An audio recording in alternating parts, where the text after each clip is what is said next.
At exactly 7:42 a.m. on a Saturday, the roar of a tiny golf cart engine shattered the early morning peace.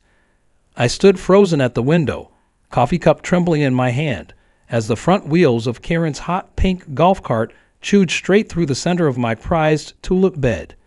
It was like watching a lawnmower plow through the Mona Lisa. I stumbled outside, still in my slippers, yelling her name over the whir of the engine, but she didn't even flinch.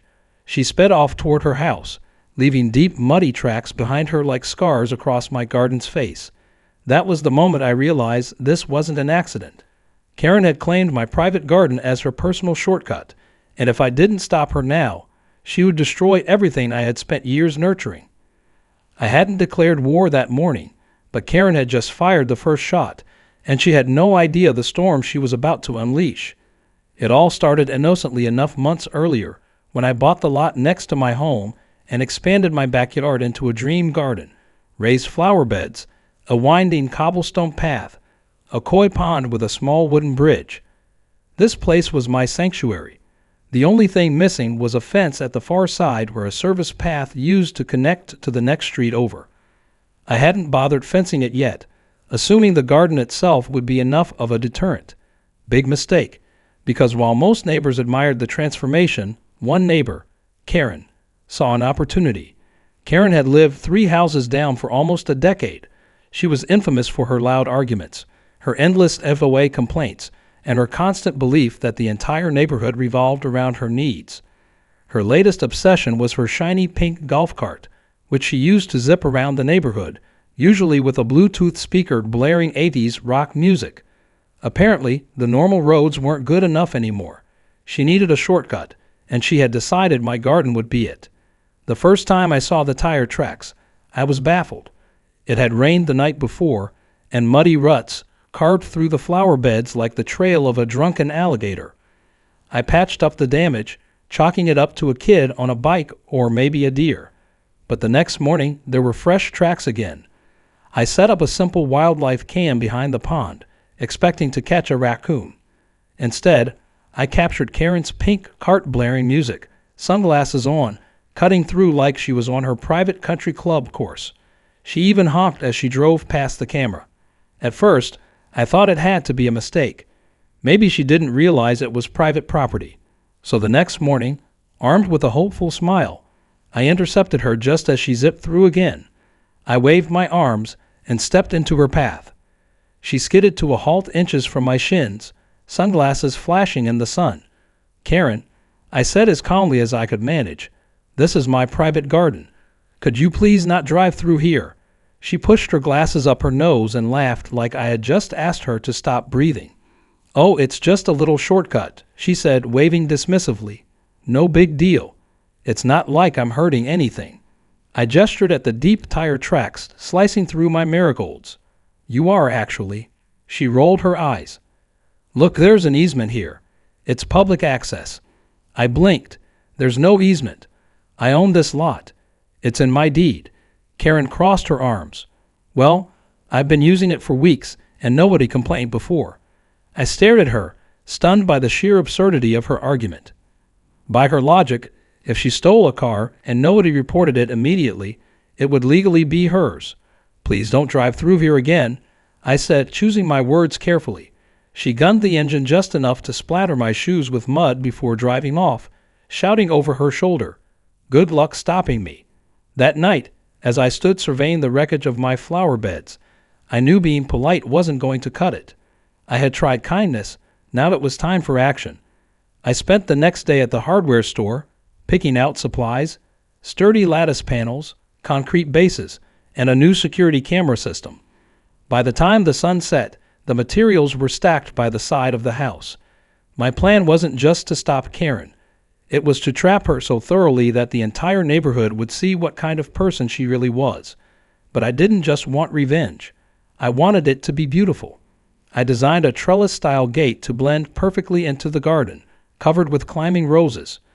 To the casual observer, it would look like an artistic flourish. Only Karen and my security camera would know it was actually a blockade. As I installed the gate over the weekend, curious neighbors wandered over. Most of them thought the gate was lovely. A few chuckled knowingly when I explained its true purpose. Turned out Karen had annoyed a lot more people than just me. "You're doing God's work," Mrs. Thomas from 2 doors down whispered, handing me a cold lemonade. By Monday morning, the gate was complete. As I watered the newly repaired flower beds, I heard the familiar whine of Karen's golf cart engine. I didn't even have to turn around to know what was coming. There was a screech of brakes, a sputtered curse, and the unmistakable thud of Karen ramming her bumper against the gate. I turned slowly, my heart hammering with glee. Karen was sitting in her pink cart, red-faced and fuming. She threw the cart into reverse, spun it around, and peeled off back toward her house, tires squealing like an angry toddler denied candy. I laughed harder than I had in months. But I knew Karen. I knew that for someone like her, losing a shortcut wasn't just an inconvenience. It was an insult, and she wasn't going to take it lying down. She was going to fight back, and I was ready for her.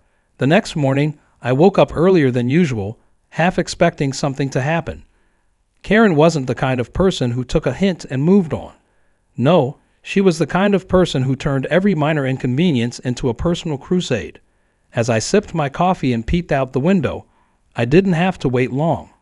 Right on schedule, the pink golf cart rolled up to the new gate. Karen sat behind the wheel, arms crossed, wearing a wide-brimmed sun hat and sunglasses like she was some outlaw scoping out a bank. She glared at the gate as if sheer anger would make it evaporate. I watched, curious if she would turn around, but instead, she did something better. She got out of the cart, stomped over to the gate, and began shaking it violently with both hands. The roses trembled, but the structure held firm. I couldn't help but smirk. She had no idea how much concrete I had poured into those bases. This wasn't some flimsy little garden decoration. This was a wall with flowers. Karen marched back to her golf cart and fished around in the back seat. I could see the wheels turning in her head even from across the yard. She wasn't going to give up. She was going to escalate. She produced a rolled-up piece of paper and a thick black marker, scribbled furiously for a few moments, and then stomped back over to the gate. With a giant strip of duct tape, she slapped a handwritten sign onto the trellis that read, "Private property violation. Remove illegal gate immediately. Concerned citizen." I nearly choked on my coffee laughing. Karen had officially declared war. Not only was she completely wrong, but she thought a passive-aggressive note could somehow override property law. Later that day, I removed her sign and saved it in a folder labeled Evidence on my phone. I had a feeling I was going to need a complete file soon. Sure enough, by that evening, my neighbor Alex came over holding one of Karen's flyers. She had printed up a batch of them and was handing them out door to door, claiming I had blocked a historic community path and was endangering local transportation. Alex laughed so hard as he read it aloud that he had to sit down on my porch. The part where she described her golf cart as an essential vehicle for the elderly and infirm was especially rich, considering she was constantly bragging about her step count challenges and her morning yoga routine. Rather than confronting her again directly, I decided to take a smarter approach. I printed out copies of my property plat, complete with city signatures and boundaries clearly showing that my garden was private land with no easements. I kept a copy with me whenever I walked around the neighborhood, just in case anyone asked. But surprisingly, almost nobody did. Most of the neighbors already knew Karen's reputation for nonsense and were more entertained than concerned. For a few days, it seemed like Karen might finally get bored and move on. But that was too optimistic. One morning, as I was weeding along the front border, I noticed Karen's golf cart driving suspiciously slow past my house. She wasn't alone. Sitting next to her was a man wearing a polo shirt with a clipboard in hand. They circled my property like vultures eyeing a wounded animal. I went back inside and turned up the volume on my security monitor. I had installed discrete cameras all around the garden when I put up the gate, and now they paid off beautifully.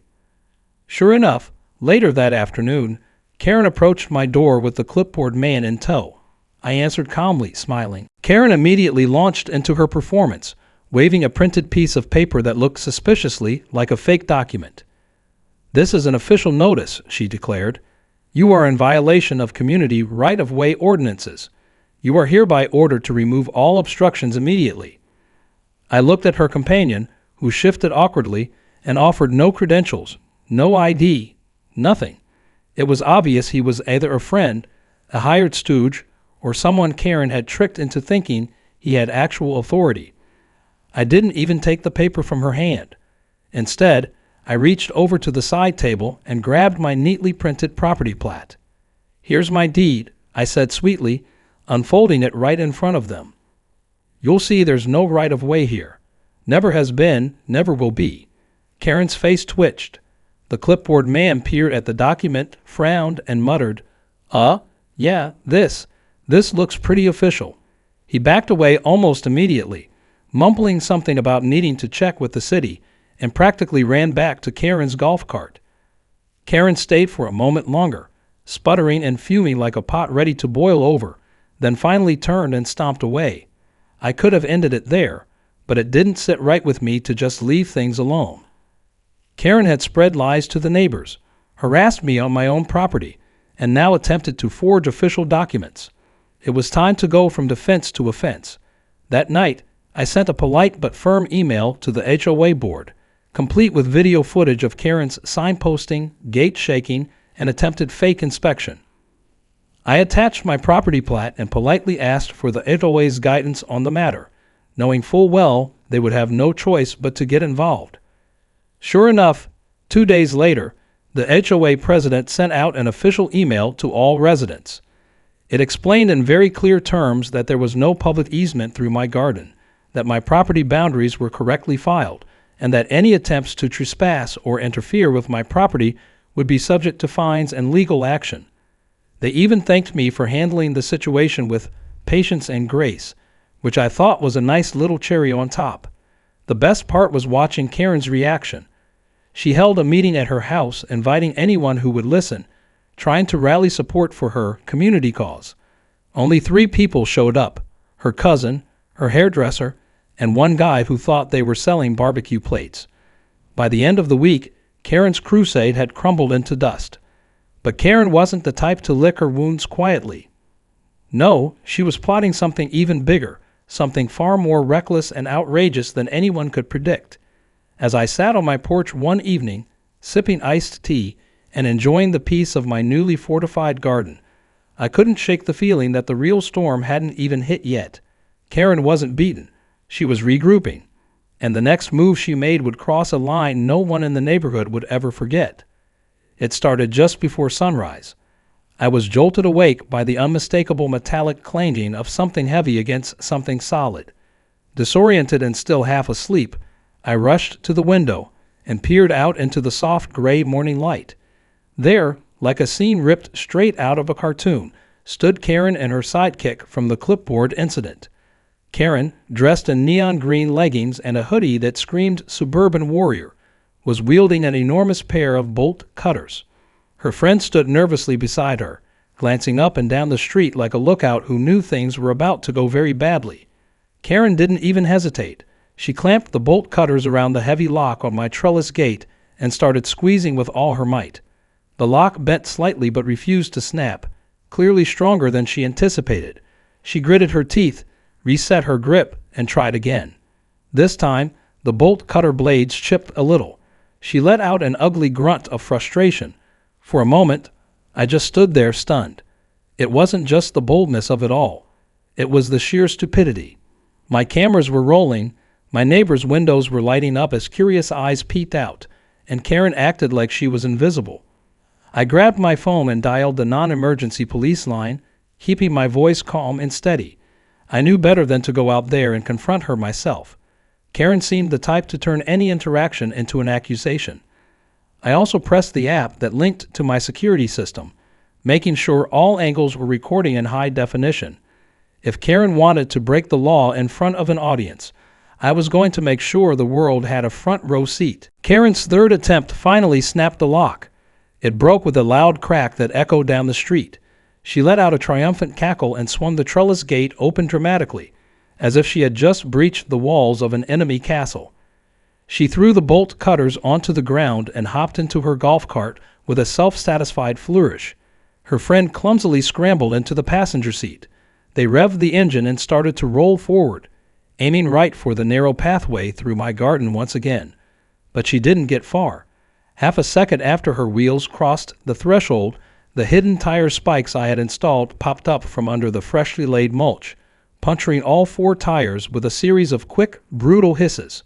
The golf cart wobbled, slowed, and then stopped altogether. Karen slammed the steering wheel and screamed a string of curses so loud I could hear them through my closed windows. Her friend jumped out immediately, staring at the flat tires with wide, horrified eyes. Karen stomped around the garden, shrieking at the universe, kicking at the flowers, and demanding to know who had booby-trapped her path. I calmly walked outside, phone in hand, and stood on my porch, not saying a word. I simply raised the phone, tilted it slightly to make sure she saw it, and gave her a small, polite wave. Karen looked ready to combust. She stormed toward me, fists clenched, but she barely made it halfway before the familiar sound of sirens filled the morning air. 2 squad cars rolled onto the street, lights flashing, and officers quickly got out, surveying the bizarre scene: a destroyed gate, a wrecked golf cart with shredded tires, and Karen in full meltdown mode in the middle of a ruined flower bed. One officer approached me while the other intercepted Karen. I explained everything calmly, handing over my printed property documents, security footage links, and even the broken lock from the gate. Karen, meanwhile, was trying every defense in the book. She was rescuing trapped pets. She was following a public trail. She thought someone was hurt inside my house. Every story contradicted the last, and none of them matched the footage on my security cameras. Her friend abandoned her almost immediately, giving a full statement to the police that pinned everything squarely on Karen's shoulders. After about 20 minutes of discussion, the officers issued Karen a citation for criminal trespass, vandalism, and destruction of private property. They didn't arrest her, but they made it clear that if she so much as stepped onto my lawn again without permission, she would be spending the night in jail. Karen's face, already red from exertion and rage, turned a fascinating shade of purple.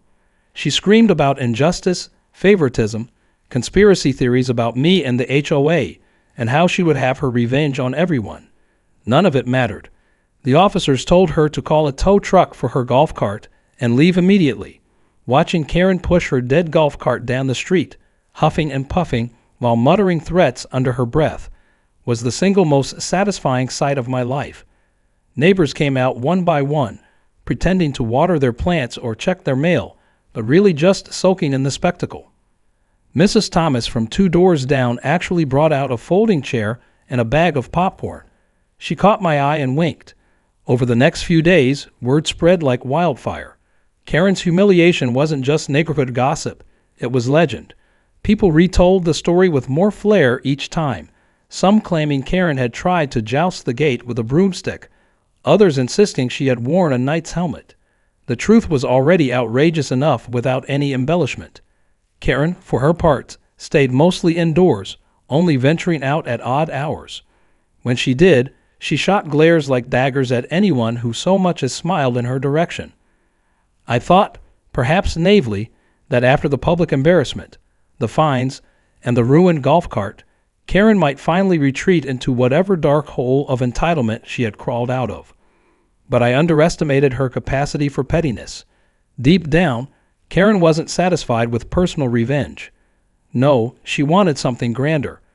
She wanted to make me pay in a way that would be visible to everyone, a way that would leave a scar bigger than anything she had suffered. As I repaired my garden gate once again, this time replacing it with an even sturdier wrought iron archway with a locking mechanism straight out of a bank vault, I couldn't shake the feeling of unease. Karen was quiet now, too quiet, and if there was one thing I had learned about her, it was that her silence was never a surrender. It was a warning, a gathering storm before the next explosion, and this time it wasn't just going to be about broken flowers or flattened grass. Karen was planning something far worse, something that would drag not just me, but the entire neighborhood into her ridiculous petty war. It started on a Monday when I noticed a strange smell wafting through the air. At first, I thought maybe it was just the garbage truck making its rounds, but the stench only grew worse by the hour. By noon, it was unbearable. I walked outside, covering my nose, and immediately saw the source. Someone had dumped multiple giant bags of manure right in front of my garden gate. Flies buzzed thickly around the piles, and the sun's heat only intensified the smell. I didn't need to guess who had done it. Tucked into one of the bags, written in angry, looping handwriting on bright pink paper, was a note that read, "You brought this on yourself." No signature, of course, but Karen's fingerprints were all over it, figuratively if not literally. I took pictures of everything, making sure to capture the note as well as the bags themselves, then calmly called the police. When the officers arrived, they didn't even look surprised. It was becoming routine at this point. I showed them the security footage again, and though Karen had worn a hoodie and sunglasses, her distinctive golf cart, yes, repaired, but now with 4 mismatched tires, was clearly visible in the background as she made her cowardly delivery before dawn. The officers shook their heads, issued me a case number, and promised to add the incident to her growing file. They also encouraged me to escalate the matter through civil court if I wanted, hinting that Karen's behavior had crossed into harassment territory now. I thought that would be the end of it. After all, how many public humiliations could one person survive before they realized they were only hurting themselves? But Karen wasn't done. That very evening, she took things even further. Just as the sun was setting, casting golden light across the garden, I spotted Karen and a few of her cronies sneaking around the front sidewalk.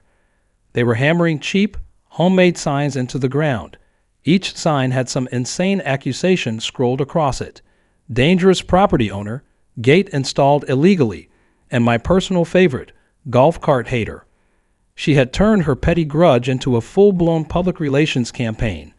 Neighbors started coming out of their houses, drawn by the noise. I stood on my porch, arms crossed, watching the circus unfold. Some people laughed openly. Others just shook their heads and went back inside. But a few newer residents who didn't know Karen's history looked genuinely confused. That's when I knew it was time to bring out the heavy artillery. I grabbed a folder from inside my house, marched right up to the sidewalk, and handed out copies of my property deed, complete with clear maps and city approvals, to anyone who wanted one. I explained calmly and factually that Karen had been trespassing and vandalizing my property for weeks. I pointed out the multiple police reports, the HOA rulings, and the footage that clearly showed her wrongdoing. Word spread fast. Within 24 hours, almost everyone in the neighborhood knew exactly what had happened.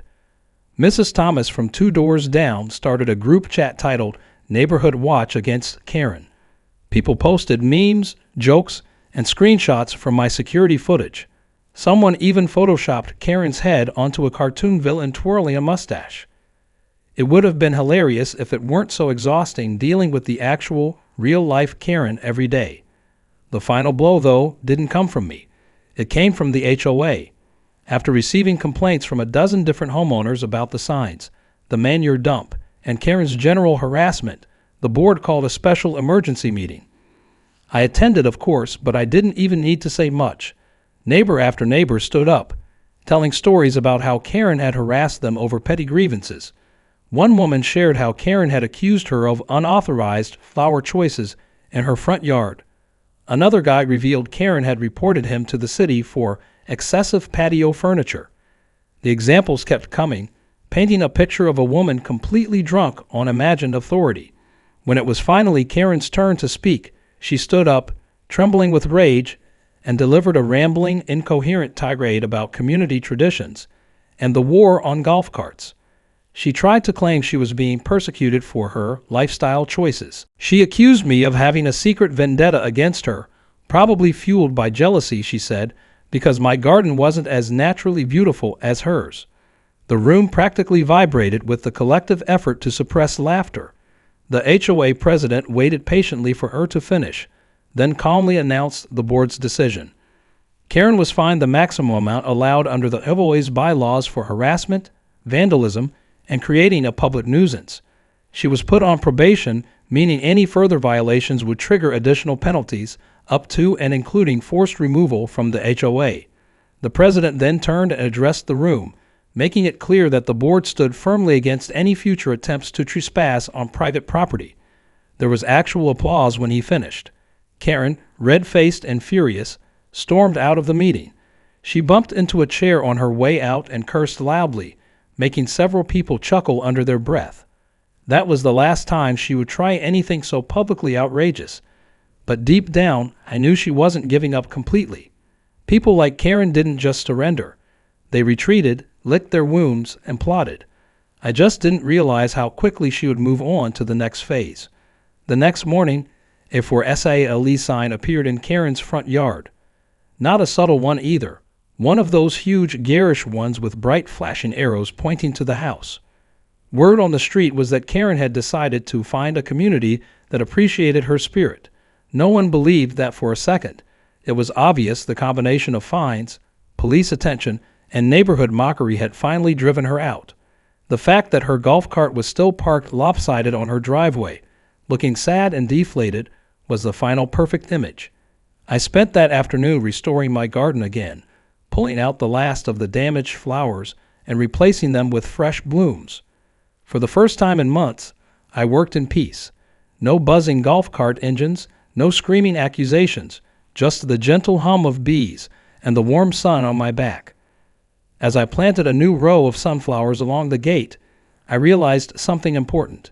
Karen might have thought she was fighting for convenience or pride, but she had never stood a chance. She wasn't fighting against me. She was fighting against an entire neighborhood that had finally, joyfully, had enough of her nonsense. As the sun dipped below the horizon, casting a golden glow over the garden, I stood back and admired the view.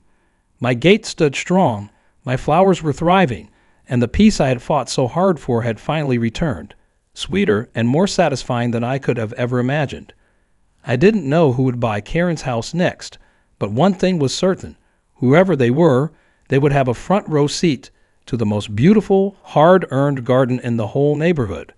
The moving trucks arrived 2 weeks later, rumbling down the quiet street like a parade of deliverance. Karen, red-faced and barking orders at the movers, stood on her lawn, waving her arms frantically as if she could somehow control the inevitable. I stayed on my porch, casually sipping lemonade, savoring every glorious second. One by one, the movers hauled out boxes, an old treadmill, mismatched furniture, and of course, the battered pink golf cart with its sad flat tires. The sight of it being loaded onto a trailer was almost poetic. It was as if the universe itself had decided to cart away all the chaos and bad energy she had brought into our lives. Neighbors wandered outside, pretending to water their lawns or check their mail, but everyone had the same look on their face, a mixture of amusement and pure, unfiltered relief. Even the birds seemed to sing a little louder that day. Karen didn't leave quietly. No, that would have been too simple. She staged one final performance, standing on her porch and delivering a shrill, self-righteous farewell speech to anyone within earshot. She proclaimed that she was moving to a better, more respectful community, where people would appreciate her leadership and vision. She warned everyone that they would miss her guidance, and that the HOA would crumble without her. Several people turned their backs and walked away before she even finished. Others, like Mrs. Thomas, smiled and waved in a mockingly sweet gesture that made Karen's eye twitch with rage. When the final box was packed and Karen's minivan rolled out of the driveway for the last time, a spontaneous cheer broke out on the street. Someone even popped a bottle of champagne. It felt like New Year's Eve, Christmas morning, and winning the lottery all rolled into one. With Karen gone, life on the street shifted almost overnight. It was as if a heavy, invisible weight had been lifted. People who had once kept to themselves now lingered longer during walks, chatting and laughing. Barbecue invitations were extended. A community garden project that Karen had blocked for years finally moved forward. It was amazing how much one person's negativity had stifled the entire neighborhood, and how quickly hope and friendliness returned once she was out of the picture. As for me, I poured my energy into expanding my garden, determined to erase every last scar Karen had left behind. I replaced the damaged flower beds, planted new fruit trees along the perimeter, and added a small fountain near the gate, its gentle splashing a soothing soundtrack to my work. One afternoon, as I was arranging pots of lavender near the front walkway, a young couple approached. They introduced themselves as Ryan and Lily, and to my surprise, they were the new owners of Karen's former house. They had bright smiles, friendly handshakes, and a golden retriever puppy that immediately tried to dig a hole in one of my flower beds. I laughed and knelt down to scratch the puppy's ears, while Ryan and Lily explained that they had moved from a nearby city, looking for a quieter, friendlier place to start a family. They mentioned they loved the street's charm and, of course, the beautiful gardens they had seen on their first tour. I welcomed them warmly, offering fresh tomatoes from my vegetable patch as a housewarming gift. As we chatted, it became clear that Ryan and Lily were everything Karen wasn't. Respectful, kind, and genuinely excited to be part of the community. They even volunteered to help with the new neighborhood garden project, asking if they could learn a little about planting and landscaping. It was almost too good to be true. After months of chaos, the universe had sent neighbors who actually cared. One evening, about a month after Karen's departure, I decided to throw a small garden party to celebrate the neighborhood's new beginning. I set up tables under the archway at the front of my garden, strung up fairy lights, and prepared trays of homegrown produce, lemonade, and simple finger foods. Ryan and Lily offered to bring desserts, and Mrs. Thomas baked her famous pecan pie. The entire street was invited, and to my amazement, nearly everyone showed up. Families with kids, retirees with lawn chairs, even some of the newer residents who had moved in during the chaos but hadn't been brave enough to mingle before. The air was filled with laughter, music, and the sweet scent of blooming jasmine. As the sun set and the fairy lights twinkled to life, I stood at the edge of my garden, looking out over the gathering. Kids chased each other down the cobblestone paths. Neighbors swapped stories over plates of pie, and Ryan was teaching some of the younger kids how to gently water the delicate flowers without trampling them. Lily had a circle of women around her, already chatting about ideas for a fall harvest festival. It felt like a scene from a movie, the kind of perfect moment you dream about but rarely get to experience in real life. Toward the end of the evening, as the party wound down and people began gathering their chairs and leftovers, someone handed me a small wooden plaque. It was handmade, the letters carved carefully and painted in bright colors. It read, "Private Paradise. No golf carts allowed." I laughed so hard I had to sit down. It was perfect. A joke, a memory, and a declaration all in one. We all agreed it would hang right over the gate where Karen had once rammed her golf cart so defiantly. Ryan climbed a stepladder and mounted the plaque that very night, the crowd cheering as he stepped down and raised his hands like a victorious athlete. As the last guests drifted home under the starlit sky, I lingered in the garden for a while longer, feeling the cool night breeze against my skin and listening to the gentle bubbling of the fountain. For the first time in what felt like forever, the peace wasn't just something I was defending. It was something I was living in, fully and joyfully. The battle with Karen had been exhausting, ridiculous, and sometimes infuriating, but it had also forged a stronger, kinder community. It had reminded all of us what we valued and what we were willing to stand up for. Karen's name eventually faded from conversation, becoming more myth than memory, a cautionary tale of what happens when entitlement meets a neighborhood that refuses to be bullied. Her old house, under Ryan and Lily's loving care, blossomed with flowers and life, just like the rest of the street, and my garden, once scared by petty battles, became more beautiful than ever, a living symbol of patience, persistence, and the quiet but unstoppable power of community. As I turned off the garden lights and headed inside, I couldn't help but smile. Some battles are ugly and loud, but some are won simply by planting your roots deep, standing your ground, and letting the sunlight do the rest.